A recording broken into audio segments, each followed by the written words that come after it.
আসসালামু আলাইকুম ওয়া রাহমাতুল্লাহি ওয়া বারাকাতুহু। আলহামদুলিল্লাহ, দূরে কাছে দেশে বিদেশে যে যেখানে আছেন সকলকে আমি পবিত্র ঈদে মাওলুদুন নবী সাল্লাল্লাহু আলাইহি ওয়াসাল্লাম উপলক্ষ করে সকলকে আন্তরিক ভালোবাসা ও সালাম জানাই। রবিউল আউয়ালের মাস চলছে, আগামীকাল শুক্রবার আলহামদুলিল্লাহ পবিত্র রবিউল আউয়াল শরীফ 12 রবিউল আউয়াল।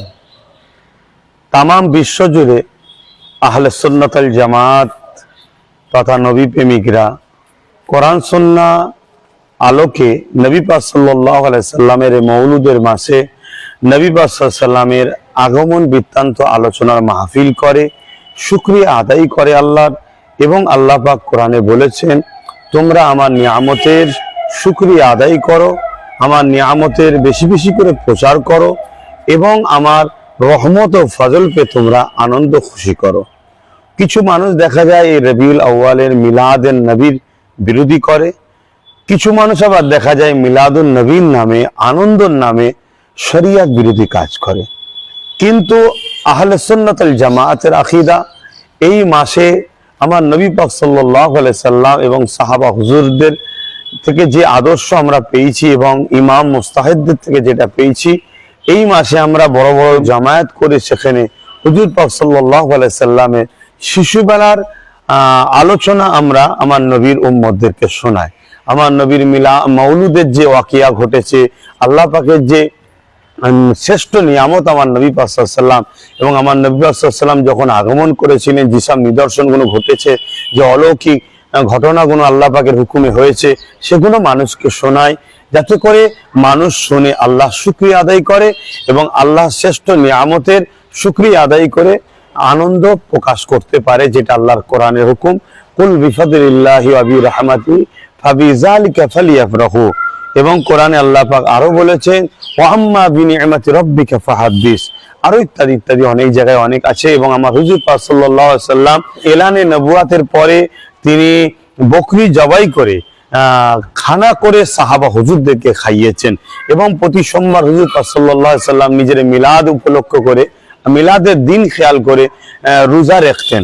আরো অনেক কিছু আছে, যাক সংক্ষেপে আমি যেটা বলতে চাইছি, ঠিক তেমনই ফুরফাস আহলে সুন্নাত আল জামাত এই সংগঠনের মাধ্যম দিয়ে পুরো বাংলা জুড়ে বিভিন্ন জায়গায় সেবামূলক এবং ধর্মীয় আলোচনার মাহফিল, অর্থাৎ মিলাদের আলোচনার মাহফিল হয়ে আসছে দীর্ঘদিন ধরে।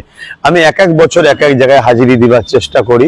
ঠিক তেমনই ভাঙড় শাখা কমিটির পরিচালনায় ঘটকপুকুর রিলায়েন্স পাম্পের উল্টো দিকে দীর্ঘ বছর ধরে ফুরফাস আহলে সুন্নাত আল জামাতের ভাঙড় শাখা কমিটির পরিচালনায় ঈদে মিলাদুন নবীর মাহফিল হয়ে আসছে, অর্থাৎ হুজুর পাক সাল্লাল্লাহু আলাইহি সাল্লামের মাউলুদের আলোচনার মাহফিল হয়ে আসছে, মাউলুদ কেন্দ্রিক যে ওয়াকিয়া সে আলোচনার মাহফিল হয়ে আসছে। গত বছর, তার আগে বছর আমার আব্বাজান হুজুর পীর কেবলা গিয়েছিলেন।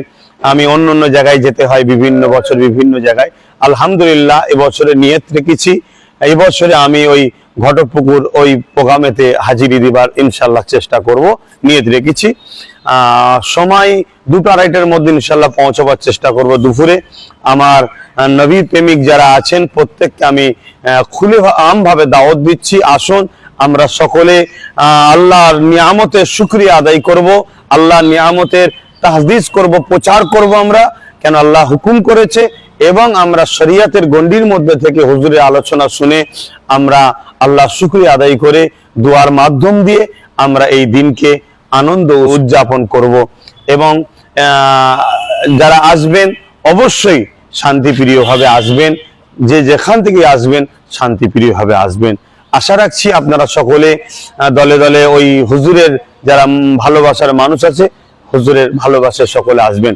উদ্দেশ্য যেন একটাই হয়, ঈদে মিলাদুন নবীর উপলক্ষ করে হুজুরের মিলাদের আলোচনার, মিলাদ কেন্দ্রিক যে ওয়াকিয়ার আলোচনার মাহফিল, সেই হিসাবে আমরা এই মাহফিলে যাচ্ছি।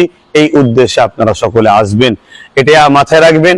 পাক পবিত্রভাবে আসবেন, ইসলামী মাহফিলে যেভাবে আসা দরকার শরিয়তকে খেয়াল রেখে সেইভাবে আসবেন।